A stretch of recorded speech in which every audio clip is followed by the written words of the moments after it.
This video demonstrates how to perform a line scan using the AnyCat remote interface. A line scan collects a sequence of images along a user-defined vector.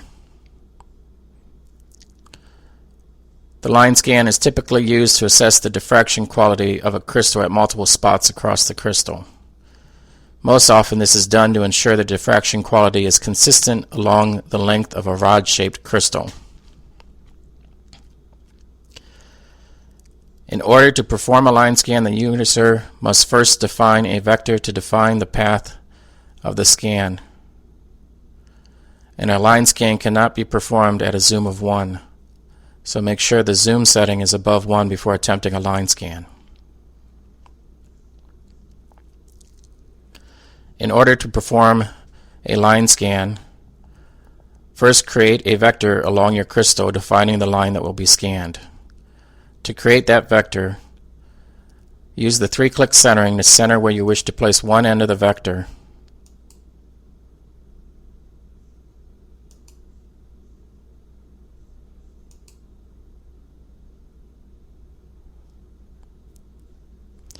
Once you are centered at that point, click Save. Then center at the point on the opposite end of the vector that you want to create.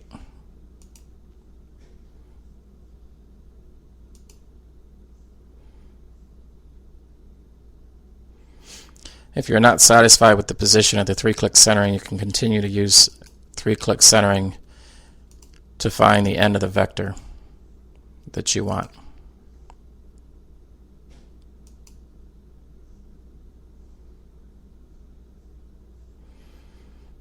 Once you're satisfied with the position at that point, click Save to record the second point of the vector. The display will show the vector drawn as a green arrow with the endpoints designated by X marks. If you're not satisfied with the positioning of this vector, you can press Clear and then perform the procedure to create a vector over again. The vector should be mostly horizontal, roughly within plus or minus 60 degrees of horizontal. Creating a vector that is more vertical than that can cause a math error that will result in the beamline crashing. Next, move to the Scan tab and select Line from the Select Tools.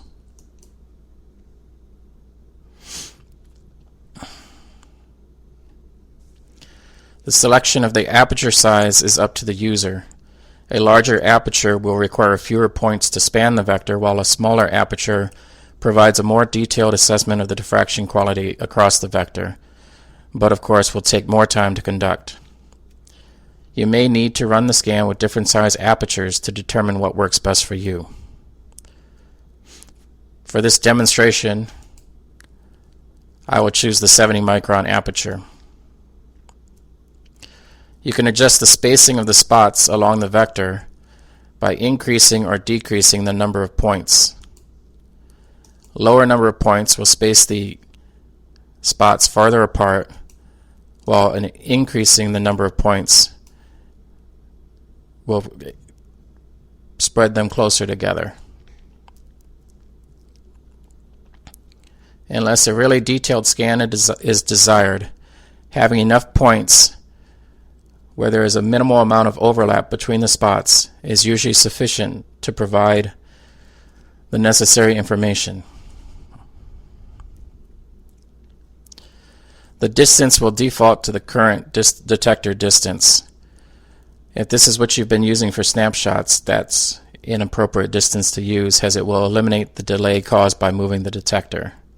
If you have not established a distance for using snapshots, a distance of 500 to 600 millimeters is appropriate.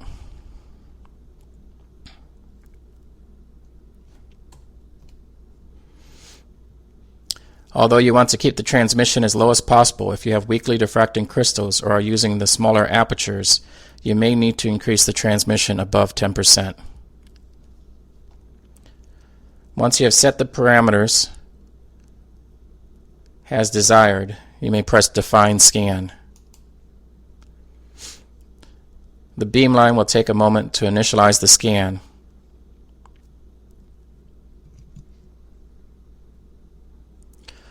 Once the scan has been initialized, red circles are drawn to represent the positional points at which images will be collected during the scan, and you will have the options to go, modify, or abandon. Abandon tells the beamline that you do not wish to perform this scan, and the beamline will exit out of the line scan protocol. Modify lets you return to adjusting the scan parameters, and then you can reinitialize the scan as before by pressing Define Scan. Go tells the beamline to perform the line scan with the current parameters. If you are ready to proceed, press Go. Once you press Go, the scan is initiated and you will see a progress bar indicating that the scan is running. As results are collected, each frame of the scan is analyzed by the peak picking software Distal, and results from Distal are presented below the main viewing screen in a table and has a bar graph. Clicking a line in the table will bring up a view of that specific frame, cropped down to the central portion of the detector. For a macromolecule, if there is any diffraction at all, it is typically visible at this low resolution represented in this view. Similarly, clicking a bar in the bar graph will bring up the corresponding image. Additionally, if you click on any of the spots in the sample view, it will also bring up the corresponding image.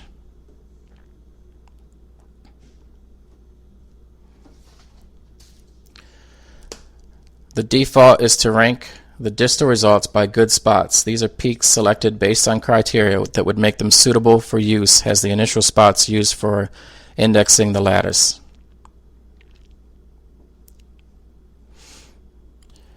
Generally, a higher number of good spots found indicates better quality diffraction.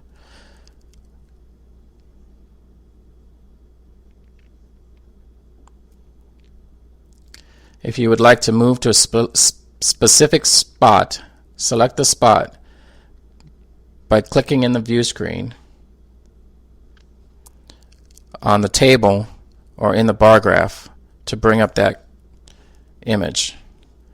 And then press Move to Selection to tell the beamline to move to that point.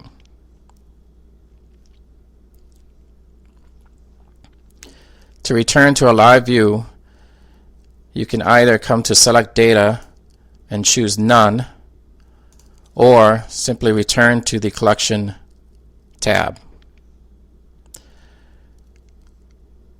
The crystal is now centered on the position that was selected and moved to. If you did not select a specific spot, the default is to center on the most central point of the vector. Results from scans that have already been performed may be recalled and viewed in the Scan tab by selecting that particular scan from the Select Data menu.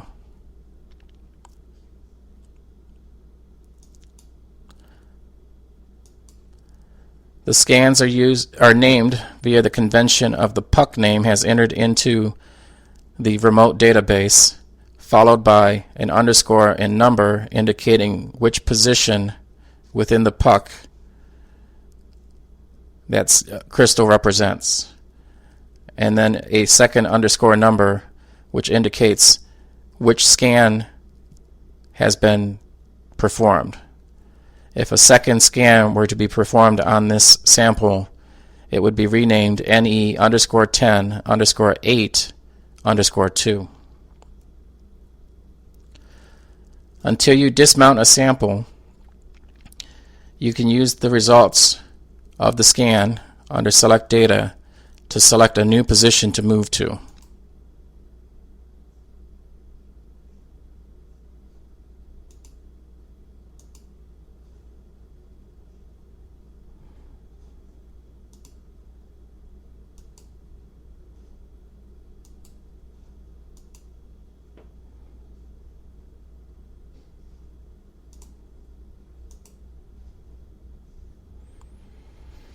This concludes the demonstration of the line scan as performed through AnyCAT's remote interface.